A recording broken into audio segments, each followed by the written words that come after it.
Good morning, students. Today we are going to learn about equimarginal principle as part of the important principles in business economics. It is also called the principle of maximum satisfaction or maximum productivity because it is used for maximizing satisfaction for consumers or maximizing in productivity and trade for producers or in exchange. This principle can be applied in businesses when a firm has limited resources like money or material or factor inputs, which can be applied to multiple uses. So, for example, an agriculturalist can use the same equipment he has for growing corn, for growing rice, for growing some lentils, for doing his animal husbandry, and given the productivity or the revenue from these different resources, he applies his time and equipment. So when there is a choice for a manufacturer of multiple uses, an input should be used in such a way that the value added by the last unit of the input in any of those 3, 4, 5 activities is the same in all of the users. That is, he should get the same revenue or added revenue from any of those activities. The sequence of how he should allocate his resource will be based on the value which gets added from that particular activity.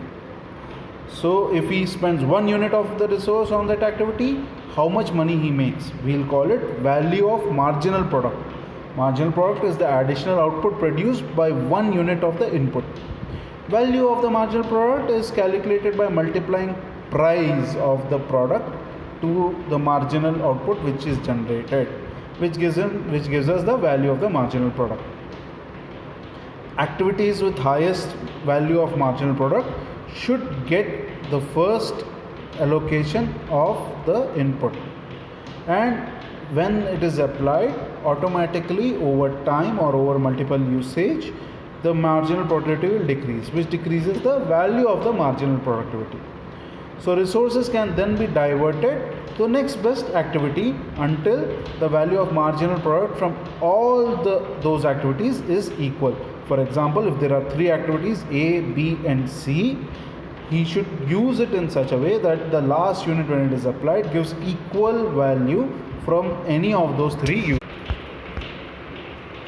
For a firm producing 3 goods A, B and C, the productivity maximizing combination of activities is given by value of marginal productivity A is equal to value of marginal productivity B is equal to value of marginal productivity C.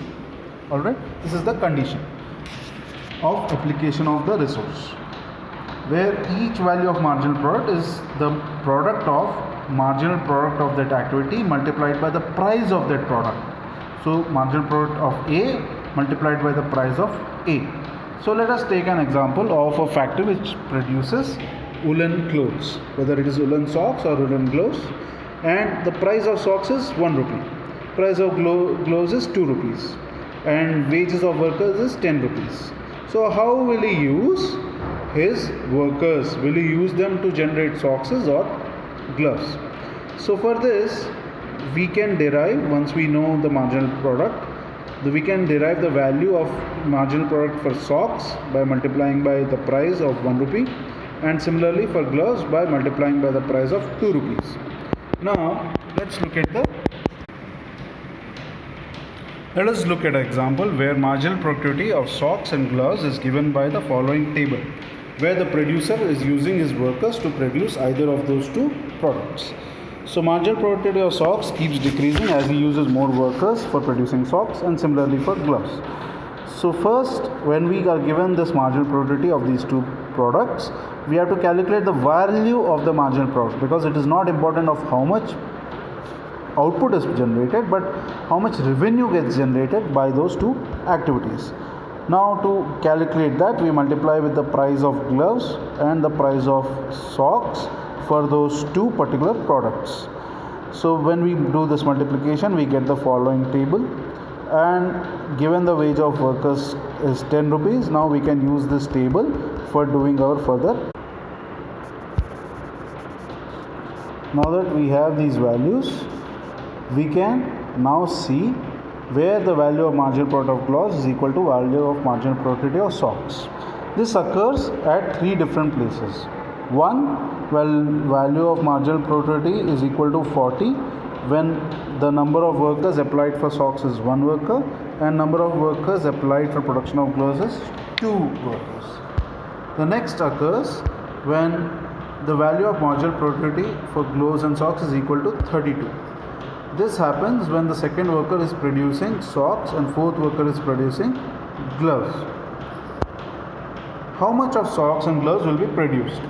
Now this will also depend on the producer's budget, not only on the value of marginal productivity. So if the producer has a budget of 50 rupees, what will be the production? Let's take a look at that.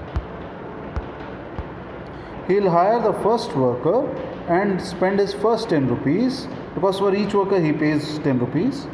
He'll spend his first 10 rupees on hiring a worker to produce gloves because value of marginal productivity of gloves is 44, which is greater than value of marginal productivity of socks, which is 40 rupees. The next worker, so this worker is paid 10 rupees and that leaves a budget of 40 rupees for the producer. The next worker, second worker producing gloves and first worker producing socks give value of marginal productivity of gloves is equal to socks is equal to 40. So that means both equal. So now he can employ the second worker for either gloves or socks. Suppose the worker is paid, one worker is hired for producing gloves and one worker is hired for producing socks. Now we have 3 workers, 2 for producing gloves and 1 for producing socks. So the total expenditure is 30 rupees. Now the budget remaining after this expenditure is 20 rupees. Now this 20 rupees, the next worker will be hired for producing gloves because the value of marginal productivity is greater. And we are left with a budget of 10 rupees. Now this 10 rupees can be spent on hiring either one worker for socks or gloves as both give equal value of marginal product. So we can have 5 workers who are paid 50 rupees with 4 workers for gloves and 2 workers for socks or 3 workers for gloves and 2 workers for socks. This gives the maximum marginal utility or product to the producer. Now when this principle is applied for practical application, some things have to be kept in mind. The first is net value of marginal product should be taken into account instead of plain value of marginal product.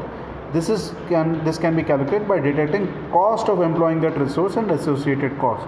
So it is not only the wage paid to the worker, but it's also the electricity cost, depreciation cost, raw material costs, which have not been included as part of this calculation.